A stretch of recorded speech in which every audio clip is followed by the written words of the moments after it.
ton dernier livre, c'est le quatrième sur les dents. Vos dents vous parlent. Voilà, je vous mets la description juste en dessous si vous voulez le trouver. Dans lequel en fait tu veut montrer en fait à tout le monde que on est tous responsables de nos dents et qu'il faut aussi qu'on soigne nos dents et entre autres naturellement ça fait bien aussi. Mais peut-être avant d'aborder, c'est naturel, c'est encore mieux. Le message principal c'est ça, c'est que on a tous un pouvoir sur notre santé dentaire. Et ça vraiment, je veux dire, nos dents n'appartiennent pas aux dentistes. Elles sont à nous. Et en fait, on arrive sur Terre, nos parents nous ont livrés avec un kit de dents neufs en bonne santé et on est responsable de la santé de nos dents, comme on est responsable de la santé de notre corps. Mais il y a plein de facteurs à connaître qui ne sont pas du tout connus. Et on a l'impression que tout ce qu'on entend c'est faut pas manger de sucre, faut bien se brosser les dents avec un dentifrice au fluor. Et puis il faut aller faire des contrôles réguliers chez le dentiste et puis on dit pas plus, on pense que c'est suffisant. Mais en fait il y a énormément d'autres choses. On peut prendre soin de ses dents sans forcément, il n'y a pas que le dentiste qui prendra soin de nos dents, on peut aussi le dentiste il est là pour contrôler, pour aider, parce que parfois on a l'impression de bien se brosser les dents, mais nous en tant que dentiste on peut aller voir les petits recoins si vraiment c'est bien fait, puis on peut aider le patient, on peut lui dire voilà, mettez votre brosse à dents comme ça, on donne des techniques aussi, passez le fil dentaire comme ça, mettez la petite brossette, enfin voilà, nous on voit ce qui se passe, donc on peut aider beaucoup plus facilement le patient. Et bon, ça c'est le brossage, mais après au niveau alimentaire il n'y a pas que le sucre, il y a plein de choses, et puis il y a aussi toute la partie émotionnelle. Le stress est un très grand facteur d'aggravation de la maladie buccale en général. Ça aggrave les problèmes de gencives, ça aggrave aussi des problèmes de carie dentaire. Et enfin voilà, c'est très large. On va aborder ces sujets. L'objectif du livre, l'objectif de mes formations, l'objectif de ma vie, j'ai envie de dire, de mon métier de dentiste, c'est de donner à tout le monde les clés pour avoir de bonnes dents. Et comment tu es arrivé en fait à avoir ce regard global en fait sur la dentisterie, parce que c'est quand même une profession qui est souvent cernée autour de la bouche. Tout à fait. En fait, depuis que j'ai commencé mes études, les cours qui m'ont le plus enthousiasmé, ce sont les cours de prévention. Dès la première année à la faculté dentaire, on avait des cours de prévention et j'avoue que j'ai encore des souvenirs de ces cours 35 ans après, et je me souviens pendant ces cours, j'avais comme une espèce de joie intérieure en disant je suis à la bonne place. Voilà, la sensation de plus que de ce que j'ai appris, mais en fait, de me dire j'ai choisi le bon métier. Voilà, je suis bien, je me sens voilà. Et donc depuis 36 ans maintenant, il se passe pas un patient sans que je lui donne des conseils, ne serait-ce que de la manière de se brosser les dents. Et c'est tellement important, et donc toute ma pratique a tourné autour de la prévention, déjà, dès le départ. Et au fur et à mesure, cette prévention, nous, comme je vous dis, j'ai appris à la fac, comme ce qu'on entend partout, ne mangez pas de sucre, le brossage, soins dentaires chez le dentiste et fluor. Voilà, ça c'était la base. Les 4 piliers. Les 4 piliers qui sont valables, qui sont valables. Mais au fur et à mesure, je me suis dit, mais je me rendais compte que c'était pas suffisant. On avait des patients qui disaient, mais vous savez, j'ai toujours fait attention à pas manger de sucre, je me brosse les dents, je suis la seule de ma fratrie à me brosser les dents, il n'y a que moi qui ai les caries. Et tout ça, ça m'a travaillé, comme je dis, mais c'est bizarre. Donc je posais des questions, j'essayais de comprendre, et puis à force de fouiller, à force de chercher, on trouve. Et puis j'ai découvert la naturopathie, j'ai découvert la médecine chinoise, j'ai découvert que notre métabolisme avait une énorme influence sur ce qui se passait dans notre bouche. Et petit à petit, mon regard sur la prévention s'est élargi.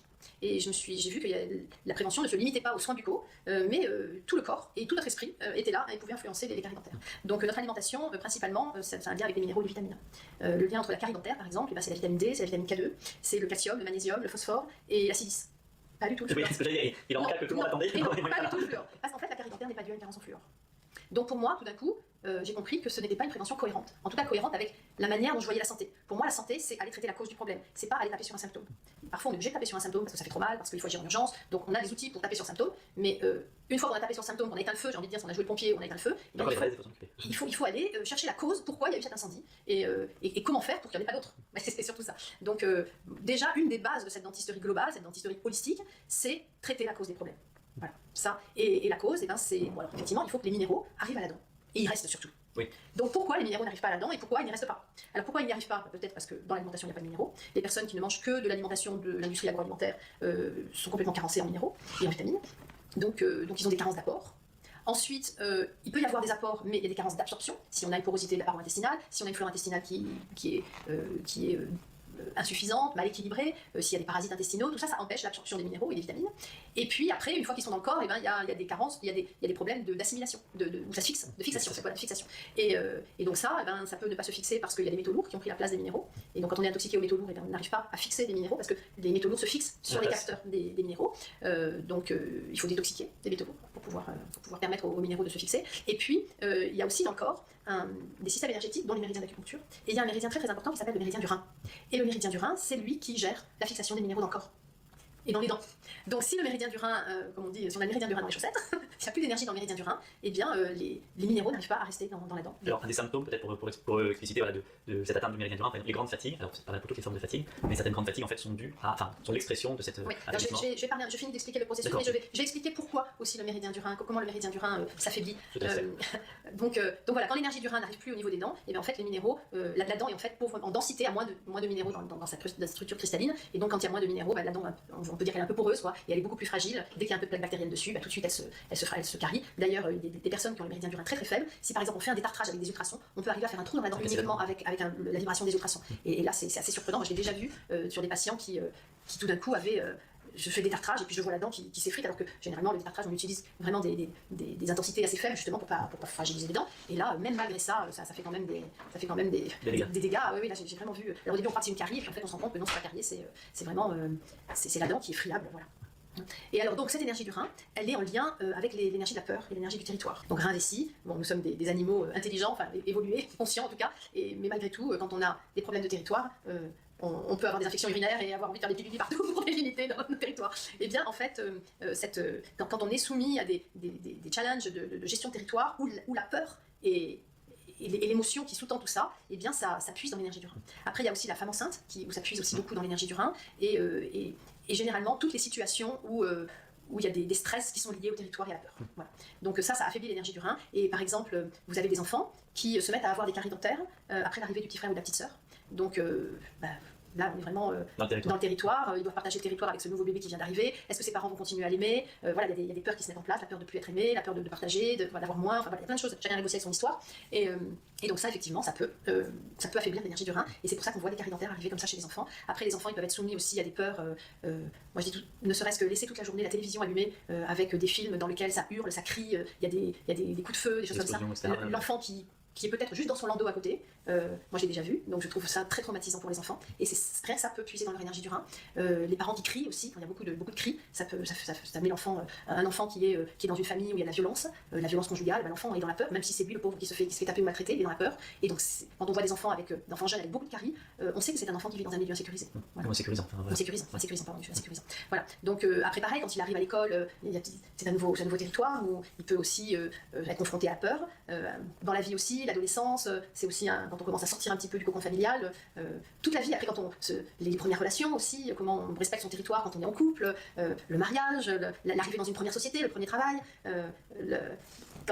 qu'est-ce qu'il y a d'autre aussi, quand on se marie, quand on déménage, quand on habite tout seul, on est étudiant et puis tout d'un coup on se met en couple, donc partager son territoire avec son nouveau partenaire, voilà, ça aussi, il y a des personnes pour qui c'est plus ou moins difficile et pour qui ça génère des peurs, et ces peurs, ça puise dans le méridien du rein et il y a des caries dentaires qui peuvent apparaître. Voilà. Oui, donc il y a vraiment cette notion-là que la carie n'est pas limitée, enfin on a pris l'exemple de la carie, mais je pense que c'est valable pour d'autres pathologies dentaires, voilà, c'est juste pour tout commence par, au niveau des dents, il y a deux grandes pathologies, il y a la carie dentaire et la maladie des gencives. Donc là on a parlé de la maladie dentaire, on parlera après de la maladie des gencives, qui est pas tout à fait il y a un petit peu de méridien du rein parce qu'il y a de l'os, et l'os peut se déminéraliser, mais la maladie des gencives est plus métabolique.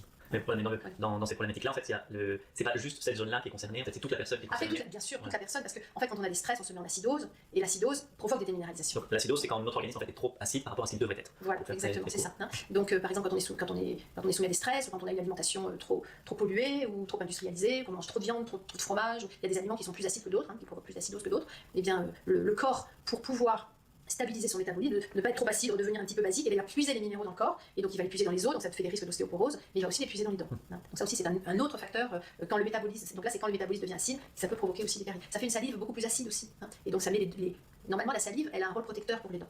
La salive, elle est pleine de minéraux, donc dès que la dent, par exemple, est un petit peu déminéralisée parce que vous buvez du citron, du soda ou qu'il y a de la plaque bactérienne dessus, dès que vous brossez les dents, que vous nettoyez, et bien à ce moment-là, la salive, elle vient remettre des minéraux. Donc la nature est bien faite, ça se rééquilibre tout seul. Mais si votre corps est en acidose, et bien il y a moins de minéraux dans la salive, du coup la salive, elle peut moins reminéraliser. Voilà. Et donc là, on a vu cet impact global, cette dentisterie globale, et on connaît tous la phrase du dentiste pour régler le problème de carie, pour soigner la carie. Tu nous as dit que l'alimentation avait aussi son rôle à jouer dans le développement de ces caries. Et puis il y a le sujet qui nous intéresse tous ici au sommet, voilà, les plantes médicinales, en fait, tu peux aussi les utiliser, toi tu les utilises. Bien sûr. Alors c'est-à-dire que on peut quand on a besoin, en fait, nous en tant que dentiste, on soigne des dents. Quand il y a un trou, à un moment, il faut le nettoyer, il faut le fermer, il faut le reconstruire. Comme je disais au début, chirurgien dentiste, donc voilà, chirurgien. On peut pas mettre des plantes à l'intérieur de la dent pour la reconstituer, ça malheureusement. Mais par contre, on peut mettre des huiles essentielles au fond des cavités pour désinfecter, on peut mettre des huiles essentielles à l'intérieur des racines quand les dents sont dévitalisées pour bien désinfecter l'intérieur et puis avant de l'obturer. On utilise beaucoup les plantes en phyto ou en huile essentielle dans les problèmes de gencives, pour tout ce qui est inflammation gingivale. D'ailleurs, on verra lors des travaux pratiques une recette à base inspirée de l'Ayurveda avec différentes huiles essentielles qui peuvent avoir des actions dans différentes pathologies dentaires. Voilà. Et de gencives et de dents. Plus pour les gencives. Mais quand même, mais quand même, ça peut faire du bien aux dents aussi. Donc voilà, on donne beaucoup de compléments alimentaires aussi, de minéraux. Par exemple, le sérum de Quinton est très bon pour reminéraliser les dents.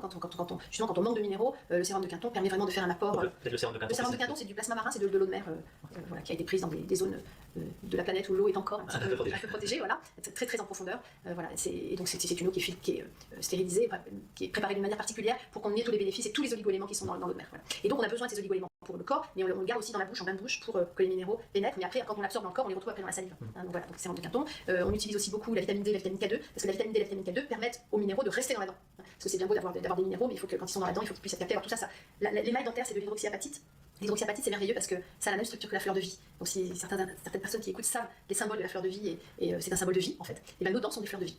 Donc vous comprenez pourquoi il faut en prendre très très soin. Elles sont sacrées. Et donc dans cette fleur de vie, dans cette structure de fleur de vie, en fait ce sont des molécules des atomes de magnésium, de calcium, de phosphore. Il y a un tout petit peu de fluor naturellement dans les dents, un tout petit peu, parce que quand il y en a trop, et en fait ça déstructure cette hydroxyapatite. Et c'est pour ça que si on donne trop de fluor, on met trop de fluor en apport, bon, même si le fluor est un neurotoxique, et qu'on se rend compte maintenant aujourd'hui qu'il y a certains enfants qui seraient peut-être un petit peu perturbés par trop de fluor, au niveau dentaire, s'il y a trop de fluor, ça peut déstructurer l'émail. Donc il faut vraiment trouver un juste milieu entre ce qu'il y a naturellement et peut-être ce qu'on pourrait apporter. Parce qu'en fait, ce qu'il faut comprendre, moi je ne suis pas contre le fluor, dans le principe, parce qu'effectivement, la prise de fluor diminue la susceptibilité de la dent à la carie dentaire. Ça c'est vrai, parce que le fluor, ce n'est pas un minéral. Donc la dent devient moins minérale si elle a beaucoup de fluor. Et la carie dentaire, c'est une déminéralisation. Donc en fait, le fluor, il empêche la dent de se déminéraliser, puisque le fluor n'est pas sensible à l'acide, voilà, tout simplement. Ce que tu disais tout à l'heure avec l'acidité de la salive. Voilà. Donc le fait de mettre du plein de fluor sur la dent, et ben, la dent elle est moins susceptible à l'acide, donc la plaque bactérienne elle fait moins de caries parce que la dent résiste mieux. Voilà. Tout ça pour dire que je pense qu'on a été amené à utiliser du fluor parce que notre alimentation est complètement dégénérée. Les enfants mangent n'importe quoi. Donc leur corps est en acidose. Il y a certains enfants qui ont déjà le corps en acidose. Ce qui est quand même... et puis ils ont une quantité de sucre qui est nettement supérieure à la normale. Donc le fluor protège la carie. Mais en fait j'ai envie de dire, la carie, je répète, la carie n'est pas due à une carence en fluor. Moi j'ai envie de dire, on va donner du fluor parce qu'on mange n'importe comment. C'est comme si vous disiez, je dors très mal, ben, je vais prendre un somnifère. Mais seulement vous avez oublié que vous buvez 3 cafés le soir avant de vous coucher. Donc qu'est-ce que vous faites? Vous prenez le somnifère. Voilà, vous arrêtez le café. Donc pour quelqu'un qui a une alimentation équilibrée, pour des enfants qui mangent équilibrés, je vois pas l'intérêt de donner du fluor. C'est pourquoi rajouter un toxique. Maintenant c'est vrai que c'est malheureux, mais si les enfants mangent n'importe quoi, toujours un gâteau dans la bouche, un bonbon, du coca, des choses comme ça, bon, c'est malheureux de dire ça, mais on n'est plus à un toxique près. Alors prenons du fluor, au moins les dents seront un peu protégées. Oui, au plus grand nombre, on va choisir le moins, voilà, et puis ça ira bien. Voilà. Et comme les pathologies dentaires provoquent tellement de problèmes de santé, franchement, et ça je voudrais peut-être qu'on en parle aussi, que tout ce qu'on peut faire pour sauver les dents, c'est à faire. Mais je pense que mieux manger, ce serait déjà la base. Enfin, moi, c'est ma manière de fonctionner. Oui, c'est vrai qu'il y a cette idée qui est assez courante que les dents ont une influence sur le reste du corps, sauf qu'après quand on essaie de gratter, on ne sait pas trop en fait quelle influence elles ont sur le corps. Énorme. Il y a 4 grands problèmes en bouche qui ont des impacts sur tout le corps. Et je veux dire, c'est tellement nombreux qu'on ne peut pas dire ça, ça et ça. Alors je vais vous donner quelques grandes choses pour que déjà vous ayez un petit peu une idée jusqu'où ça peut aller. Mais quand on a ces problèmes dentaires-là, dont je vais vous parler, tout problème dentaire, même une douleur à la plante de pied, peut venir de ça. Donc d'abord, c'est les dents dévitalisées, infectées. C'est pas la dent dévitalisée en elle-même, c'est que malheureusement, le traitement de la dévitalisation dentaire, en fait, on dévitalise une dent parce que la carie est trop importante. Parce que les personnes attendent d'avoir mal pour aller chez le dentiste. C'est ça le problème en fait. Quand vous arrivez en urgence chez le dentiste parce que vous avez mal, vous avez passé une nuit blanche, c'est trop tard. La carie est déjà dans le nerf et on ne peut rien faire d'autre que de dévitaliser. Donc on aimerait bien ne pas dévitaliser les dents. Mais il faudrait que les patients arrivent avant d'avoir mal. Voilà, quand la carie est toute petite. Et généralement, si on fait un contrôle tous les ans, ou tous les 6 mois, si vraiment on sait qu'on a des dents fragiles, on n'a que des toutes petites caries à soigner. Moi je rêverais d'avoir que des toutes petites caries à soigner. Parce que ça voudrait dire que je n'aurais jamais à dévitaliser une dent, j'aurais jamais à faire des couronnes avec des métaux, et c'est la deuxième partie, tout ce qui est métaux non précieux, les couronnes en nickel chrome, les implants en titane, les appareils en chrome cobalt, tout ça ce sont des métaux en bouche qui créent des champs électriques, qui créent des phénomènes allergiques, qui créent des inflammations justement à cause de ces champs électriques en bouche. Et en plus aujourd'hui, surtout depuis la 4G, et alors je n'ose même pas imaginer ce que la 5G va donner, ça fait des champs électriques avec tous nos appareils électroniques qui sont autour de nous.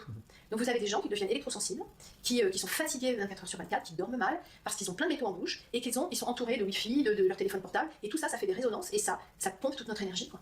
Donc tous les métaux en bouche, donc premièrement les dents dévitalisées infectées, hein, je précise, les métaux en bouche, les maladies de gencives, tout ce qui est, et là je commence par une phrase, saigner des gencives, ce n'est pas normal, même un petit peu, même de temps en temps. C'est bien de le préciser. Je précise parce que les gens disent, je demande est-ce que c'est les gencives? Oh oui, un petit peu de temps en temps, mais rien de grave. Oui, c'est grave, oui, c'est très grave. Parce que saigner les gencives, c'est le signal d'alerte d'une maladie parodontale cachée.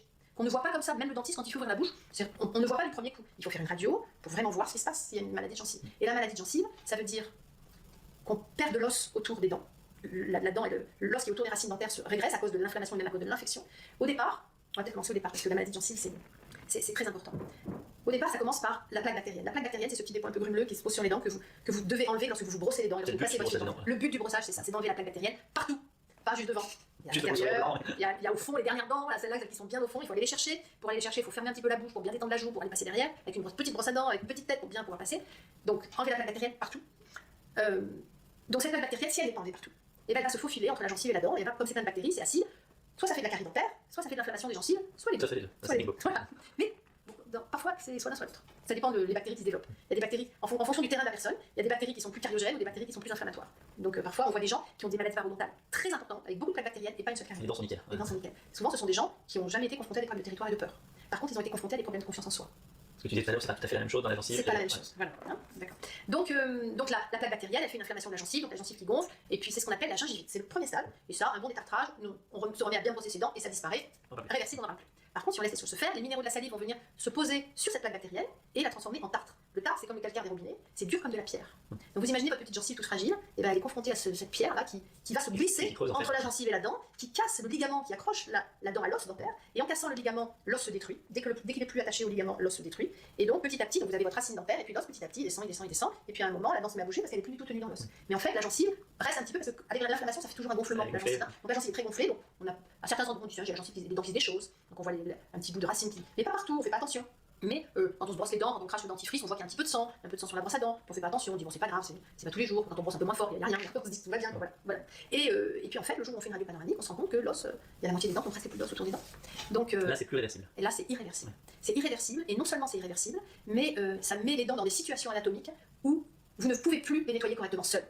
Donc ça veut dire que tout, en fonction de la gravité, tous les 4 mois, tous les 6 mois ou tous les 8 mois, vous êtes obligé d'aller chez le dentiste qui va faire un détartrage particulier pour aller dans tous les petits coins. Enfin, donc financièrement, c'est un budget, et puis il faut s'y tenir, juste, et puis c'est la vie. Hein. Voilà. Oui, c'est vraiment irréversible. C'est vraiment irréversible. Le ligament que tu disais, une fois qu'il n'y a plus d'os, la racine qui normalement est censée être protégée par l'os et par la gencive est complètement à nu dans la bouche, et elle n'a aucune protection. C'est les mailles qui protègent de la carie dentaire. Donc la partie où il y a les mailles n'a pas de carie, mais les racines qui sont dénudées se carient, et avec l'âge, et on trouve beaucoup de personnes âgées qui ont ce problème-là, les racines du coup, parce que les personnes âgées ont beaucoup de mal à se brosser correctement les dents. Les contrôles dentaires se font pas très bien, si bien qu'il y a beaucoup de caries qui se font aux racines dentaires et tout d'un coup les dents se coupent à la base, elles se cassent. La racine elle est tellement carriée qu'elle se casse et la dent pratiquement, enfin, la partie visible, ce qu'on appelle la couronne dentaire, se casse. Voilà. Et les racines restent à l'intérieur et ça fait des foyers infectieux qui provoquent des problèmes aussi généraux dont on va parler tout à l'heure.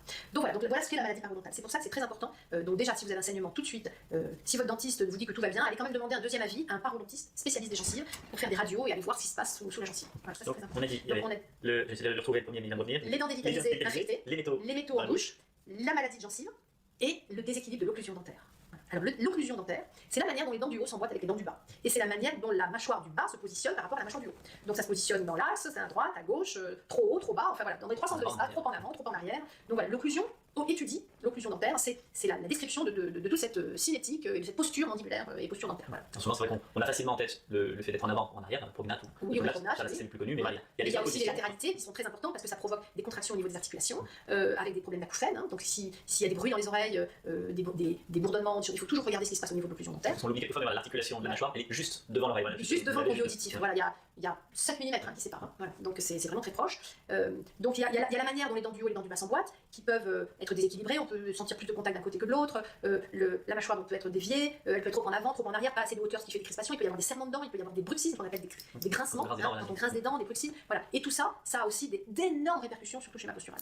Toi qui es kiné, tu dois avoir beaucoup de personnes qui ont des problèmes. Et alors il y a un signe. On appelle ça en médecine un signe pathognomonique. Ça veut dire que c'est un signe, quand on l'a, on est sûr que ça vient de là. Alors, si vous avez toutes les douleurs qui apparaissent, qui sont aggravées la nuit et le matin au réveil, ont une origine dentaire. Déjà, ça donne un. Ça donne un truc. Donc, avant de changer votre matelas, pensez peut-être à aller faire vérifier vos dents. Ne serait-ce que mettre une gouttière, dormir avec une gouttière et voir si vous vous réveillez un petit peu mieux. Déjà, ça va donner une grande indication que peut-être il y a quelque chose vraiment à faire au niveau de l'équilibre de votre bouche. C'est souvent d'ailleurs une question que vous pose un thérapeute manuel sur ostéo, même kiné, etc. La question est-ce que vous vous réveillez le matin, vous avez encore mal ou pas? Voilà, c'est maintenant vous savez pourquoi. Voilà, on vous pose la question. Dans les 4 causes que tu nous as données, j'en ai noté 2 où effectivement on peut utiliser des plantes médicinales. La première, tu nous as dit, voilà, vous pouvez utiliser des huiles essentielles quand vous mettez dans la racine de dents dévitalisée. Voilà, en homéopathie aussi, on peut faire des injections aussi directement, par exemple des d'échinacea et d'argentum metallicum par exemple. Là, il y a une formule de chez Velleda qu'on peut injecter directement à la base des dents pour aider le kyste dentaire de disparaître après avoir refait le traitement de racine dans les règles de l'art, généralement chez un spécialiste qui s'appelle un endodontiste. C'est un dentiste qui ne fait que les désinfections de racines dentaires. Et c'est une spécialité, enfin c'est un acte qui est tellement délicat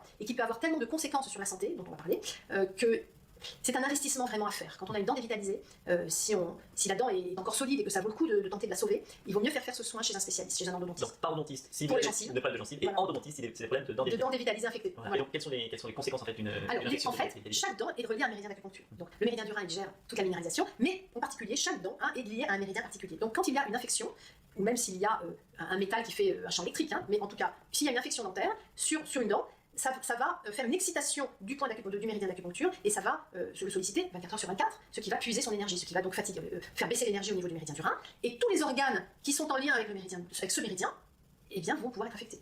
Alors, tous ne sont pas affectés, toutes les fonctions, les organes ne sont pas affectés, après ça dépend du métabolisme de chaque personne. Mais on peut retrouver toutes les pathologies qui sont en lien. Par exemple, vous prenez le méridien du foie, vous regardez tous les organes qui sont en lien avec le méridien du foie, toutes les fonctions qui sont en lien avec le méridien du foie, eh bien, elles peuvent toutes être affectées si la dent, par exemple la canine, qui est en lien avec le méridien du foie, est affectée. D'accord. Voilà. Il y a un lien en fait, global et qui va varier en fonction du type de la dent spécifiquement. spécifiquement. D'ailleurs, il existe des tableaux qui ont été faits par le docteur Albert Roth. Il y a eu d'autres praticiens aussi, il a travaillé en collaboration avec d'autres praticiens dont j'ai plus le nom en tête, mais Vol aussi, Wolf.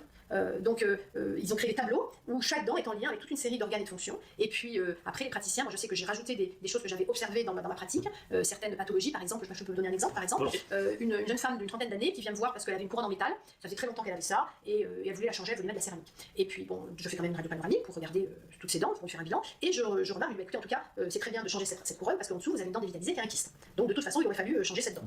Donc, voilà, j'enlève la couronne, elle va voir l'endodontiste qui lui fait son traitement de racine, et puis elle revient me voir un mois après pour faire la couronne définitive. Et puis, elle me parle, elle me dit, vous savez, il faut que je vous dise quelque chose. J'ai 30 ans, depuis l'âge de 10 ans, j'ai mal au ventre. Et j'ai vu tous les spécialistes de France.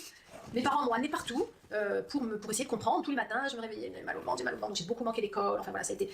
Et aucun médecin n'a trouvé pourquoi j'avais mal au ventre. Donc on m'a mis l'étiquette petite fille anxieuse. Voilà, donc j'étais anxieuse, donc on m'a donné des tranquillisants depuis toute petite. Quoi. Et puis voyant qu'au bout de quelques années, ces médicaments ne me faisaient plus rien, enfin ne m'ont jamais rien fait de toute façon. Et quand elle a été un petit peu autonome sur sa santé, elle a arrêté tous les médicaments. Elle a dit bon bah tant pis, je vais vivre avec mon mal au ventre. Voilà. Et elle me dit quand je suis sortie de chez l'endodontiste, je n'avais plus mal au ventre. Au début, je me suis dit tiens c'est bizarre. Et puis elle a laissé et elle me dit ça fait un mois que je n'ai pas eu mal au ventre depuis 20 ans. Ça faisait 20 ans qu'elle avait mal au ventre. Son mal de ventre a disparu quand on lui a enlevé son infection sur cette dent numéro 16. Un kyste qui était là depuis longtemps. En fait, elle s'était fait dévitaliser la dent à l'âge de 10 ans. D'accord, très Parce qu'elle avait une grosse carie sur cette dent. On lui a dévitalisé la dent. Et voilà. Et après, elle s'est fait mettre une couronne quand elle était plus grande. D'abord, elle avait eu juste un amalgame avec du mercure en plus. Bon, après, on lui a enlevé cet amalgame, on lui a mis une couronne en métal, mais on lui a jamais retraité les racines à l'intérieur. Donc, on a laissé le kyste. Et, ou alors, on a refait le traitement, mais sans vraiment arriver à bien désinfecter. Ça arrive aussi. Et donc, voilà, elle a gardé son infection pendant 20 ans. Et pendant 20 ans, elle a gardé son mal de ventre. Donc comme quoi, Voilà. effectivement, il y a un impact très fort Il y a un de ces impact très racines fort, vitalisées sur le reste de l'organisme. Et puis l'autre, je continue dans ma série, il y avait les racines et puis celle avec les gencives, enfin tout, les Alors, maladies alors, des là, gencives. voilà. Alors les maladies de gencives, Là, on appelle aussi ça les maladies parodontales, parce que le parodonte c'est gencive plus os égale parodonte. Il y a même le ligament qui fait partie de tout ça. Voilà. Donc si vous voulez faire bien vite la maladie parodontale, sinon c'est maladie des gencives. Ça fait toujours bien dans un dîner. Bah oui, voilà. C'est pas une maladie des gencives, c'est une maladie parodontale. Voilà. Et donc alors là, je suis quand même très contente parce que moi ça fait des années que je vois le lien entre la bouche et la santé, mais comme c'est pas prouvé scientifiquement, on peut pas trop en parler. Les dents dévitalisées, il y a encore eu aucun travail scientifique là-dessus. Par contre, des cas cliniques, des résultats cliniques, j'en ai tous les jours depuis 35 ans. Bon. Mais les maladies parodontales, depuis 2016, nous avons des publications, des travaux de l'INSERM qui sont époustouflants dans les liens entre les maladies. Et en fait, dans ces maladies, quand on a une maladie parodontale, il y a cette fameuse poche parodontale, c'est ce petit espace qui se crée entre la dent et la gencive, où toutes les bactéries, la pâte bactérienne, le tartre, tout ça, ça fait un petit nid, et les bactéries donc, qui diffusent comme ça dans tout l'organisme. Et donc ils ont fait plein d'études, et ils ont trouvé que ça pouvait provoquer des maladies cardiaques, des maladies rhumatismales, ça on savait un petit peu depuis longtemps, mais ça a aggravé, alors c'est pas juste les rhumatismes, c'est par exemple la polyarthrite rhumatoïde, qui est aggravée par une maladie parodontale, parce que quand on traite la maladie parodontale, et bien en fait, la polyarthrite rhumatoïde, elle a presque plus de symptômes. Donc les personnes vivent avec et n'ont presque plus de douleur. Ensuite, ça peut provoquer, il y en a tellement, mais il y a des choses très importantes. Par exemple, une femme enceinte qui a une maladie parodontale a 7 fois plus de risque d'avoir un accouchement prématuré. Donc les travaux de l'INSERM ont dit 4 fois plus, mais il y a eu des travaux aux États-Unis qui ont dit 7 fois plus. Donc accouchement prématuré. Déjà 4 fois plus, c'est quand même important. Déjà 4 fois plus, c'est important. Voilà, déjà. Ensuite, ces bactéries, elles peuvent aller aussi dans les poumons et provoquer des pneumonies. Chez les personnes âgées, ça peut être létal, ça peut accélérer leur départ pour les pauvres. Ensuite, ça peut aller dans le cerveau, ça peut provoquer des AVC, ça peut provoquer des démences. AVC, pardon, un accident vasculaire cérébral, c'est ce qui crée les hémiplégies. Donc on a un côté qui est paralysé. Voilà. Tu t'en voilà. Ensuite, on a retrouvé des bactéries. Alors la bactérie, ce qu'ils ont étudié à l'INSERM, c'est le Porphyromonas gingivalis. Une petite bébête qui se trouve dans les gencives et puis qui va se balader dans tout le corps. Donc c'est surtout en retrouvant cette bactérie un petit peu partout qu'ils ont fait le lien avec ces pathologies. Donc chez les personnes qui sont décédées, qui avaient des démences ou des maladies d'Alzheimer, ils ont retrouvé du Porphyromonas gingivalis dans le cerveau. Ensuite, encore plus surprenant et inquiétant, ils ont retrouvé cette bactérie dans les tumeurs du cancer du sein, tumeurs du cancer du pancréas et tumeurs du cancer de l'estomac. Qui sont, alors, souvent les cancers ils fonctionnent un peu par famille, mais là on est dans 3 familles qui sont 3 familles différentes, Ils sont complètement différentes. Donc quand ils ont enlevé les tumeurs qu'ils ont analysées, ils ont trouvé le porphyromonage gingivalis à l'intérieur. D'accord. Donc voilà, c'est tout ça pour vous dire que c'est très très important de faire soigner sa maladie parodontale, de ne pas la laisser dégénérer. Si vous avez les gencives qui saignent, prenez ça très très au sérieux. Alors il faut savoir aussi que les personnes qui fument ne saignent pas. Parce que le tabac, toutes les substances qui sont dans le tabac vont venir nécroser la gencive et la scléroser, et donc il y a moins de vascularisation, et ça ne saigne pas. Donc chez les fumeurs, il n'y a même pas de signal Ils d'alerte. n'ont pas, Ils n'ont pas le signal qui leur dit qu'il y a un problème. Et ce qu'il faut savoir, c'est que les produits qui sont dans les cigarettes ont en plus une action de destruction osseuse. D'ailleurs, on retrouve, moi j'ai vu. C'est pas uniquement colorer les dents en fait. C'est pas uniquement colorer les dents, il y a vraiment une action de destruction osseuse chez les personnes qui fument. Et d'ailleurs, on a vu que les gencives pouvaient changer de teinte. Chez des personnes donc, de type européen comme nous, on peut voir apparaître des espèces de tatouages, comme chez les Africains. Les Africains ont les gencives, ont des taches un peu marron, mais c'est ethnique. Et bien, on retrouve chez les personnes de type européen des taches, comme les Africains, mais qui sont faites en fait d'une intoxication des produits du tabac, qui sont du coup pas normales et qui sont cancérigènes, qui sont des stades précancéreux. Donc ça, il faut faire très très attention. Et j'ai remarqué que ce type de lésion arrivait beaucoup plus chez les personnes qui fumaient du cannabis. Donc l'association tabac-cannabis favorisait ça. Voilà. Donc voilà. Le message est lancé. Moi, c'est pas des études scientifiques que je fais là-dessus, c'est des cas cliniques. Moi, c'est un constat clinique. J'ai remarqué que chez les personnes qui fumaient beaucoup de cannabis, eh bien les gencives se teintaient et ce sont des lésions précancéreuses. Alors, sans aller jusqu'à dire qu'on va traiter le cancer, c'est pas l'objectif. Tu vas nous présenter dans l'atelier juste après une potion magique. Donc pour les gencives, ça fait partie en fait des propositions en fait, que tu fais, soit pour les particuliers dans ta formation où tu proposes en fait aux particuliers d'apprendre à soigner leurs dents, en prendre soin. Et puis tu as aussi une formation que tu formes aussi les professionnels, les dentistes. Voilà, je forme les dentistes qui du coup peuvent prescrire cette petite formule aux patients. Et à utiliser les plantes, les huiles essentielles. Voilà. Et puis je fais une formation aussi pour les médecins et les praticiens de santé pour vraiment leur apprendre à intégrer le diagnostic dentaire dans leur diagnostic thérapeutique. En fait, que ce soit tous les praticiens de santé, même les infirmiers. Tout au sens large, à partir du moment où vous avez fait bien à quelqu'un, vous faites partie des praticiens de santé pour moi. Même les chamans, les guérisseurs, tout le monde. Et l'objectif c'est d'aller au-delà, de présenter beaucoup plus précisément ce qu'on a vu là aujourd'hui, c'est-à-dire toute cette relation qu'il peut y avoir entre nos dents et le reste du corps, et comment on peut voir en fait qu'il y a un problème dedans. Comment faire le lien, là pour les praticiens de santé en tout cas, c'est comment faire le lien entre la pathologie avec laquelle le patient vient vous voir et savoir dire là, il y a une cause dentaire. Et que vous puissiez téléphoner au dentiste et dire voilà, j'ai un patient qui a tel problème de santé, est-ce que vous pourriez voir au niveau dentaire ce qui se passe, j'ai l'impression qu'il y a quelque chose, vous apprenez le numéro des dents, on va vous dire sur la 15, je pense qu'il y a quelque chose. Voilà. Et donc ça permet vraiment de créer une équipe pluridisciplinaire parce que maintenant on a des pathologies qui sont tellement complexes, des patients qui sont tellement informés aussi et qui ont vraiment envie de se sentir responsables et partenaires de leur santé, et c'est une très bonne chose. Et donc avoir une équipe pluridisciplinaire avec des dentistes, des médecins, des kinés, des ostéos, des psychothérapeutes, des orthophonistes, voilà, on a besoin de créer vraiment une équipe en fonction de la pathologie du patient pour pouvoir tous être là et se dire bon, écoutez, on sait communiquer tous ensemble, et ça c'est très important de savoir communiquer ensemble et on va tout faire pour vous apporter le meilleur. Donc on se retrouve tout de suite dans l'atelier. Merci beaucoup Catherine pour cette présentation. À tout de suite.